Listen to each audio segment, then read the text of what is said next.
Hi, my name is Mikolai Hobden, and I'm very interested in being a sonographer. What really draws me to being a sonographer and the imaging science in general is the potential to help people, because that's really my goal in life is to be able to help as many people as I possibly can. And I feel like with being a sonographer, it has that perfect blend of being able to be hands-on with machinery, being able to talk to people, being able to interact with people, but also be able to take things kind of at my own pace. Another reason why I'm interested in healthcare in general is the anatomy and physiology side of things.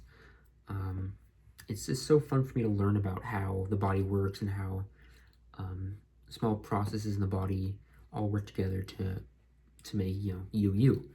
Um, so that's what really has drawn me in is just the potential to help people and how the body works. Um, I actually have a lot of patient care experience, whether it's through volunteering or working at a plasma center. I've been able to be in positions where I'm interacting with a lot of different kinds of people. And one of those kinds of people are, older people, people who are kind of in the later stages of their life. And, when I was volunteering at a hospital, as a patient ambassador, where I was walking people, whether they're visitors or they were patients themselves, to the rooms, to different rooms throughout the hospital. I was in a position where I was able to have conversations with a lot of different people and kind of understand where they're coming from. Whether it's like, hey, like I know that my spouse in the hospital is at the end of their life. Um, there's a lot of emotions that are writing on them, and they just want to talk to someone, and they just want to be able to be able to talk to someone who's able to listen to them, be able to empathize with them. I think that's what my biggest skill that I learned from volunteering at a hospital is being able to be an active listener, to be able to be a support system to someone who, even if I only meet them once in my life, I'm able to be like, hey, like, I was able to talk to this person, I was able to help them out, even if it's just a little bit, just by listening. Um, and it's very similar with my work, being a donor center technician / a phlebotomist.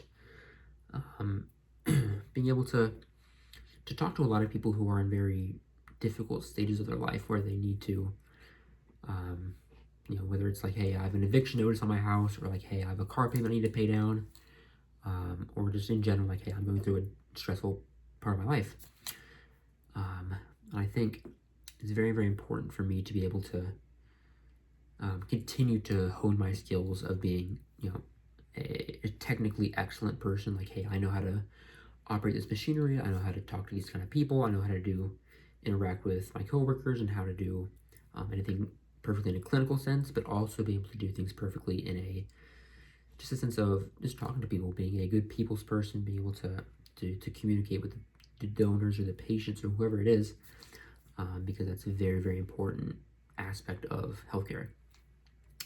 When it comes to the specific fields of sonography, I think I'm interested in just going into the general field of sonography because I would still consider myself very green when it comes to the imaging sciences. I haven't really decided like what specific track I want to pursue, which is why I want to be just a general sonographer. Just kind of like, hey, I want to learn about how these individual tracks or individual pathways potentially could work. But one specific pathway that's really interested me more than the others potentially has been the vascular sonography, because I was able to job shadow a vascular sonographer, and I was able to see what her daily life looks like as a sonographer.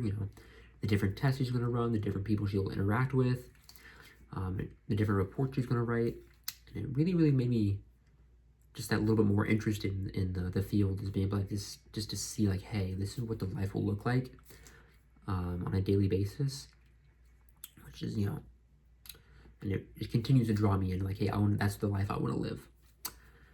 The biggest challenge that I see a sonographer going through is going to be the emotionally charged situations.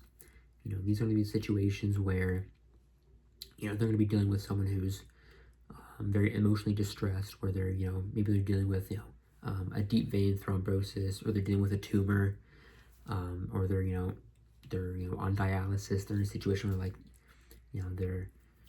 their future in life is kind of has a question mark hovering over it, and they're everybody's different. Everybody vents their frustrations. Everybody talks different ways, and being able to kind of understand like, hey, this person, they just want to get through the operation, or the test, just without talking, just kind of quickly as possible. But a lot of other people, they want to talk. They want to be able to communicate with people. They want to have someone just kind of be there to listen to them and kind of talk what they're going through. I think it's not easy to be able to follow all the protocols, follow all the SOPs, the standard operating procedures, while also just kind of being a people's person, being able to help the person as much as possible, because it can be a very fine line between following procedures and also being a people's person, and that's what really draws me into healthcare as a whole, is just 'cause I want to help people, and I think that's what I've been able to gain a lot of experience as. Thank you.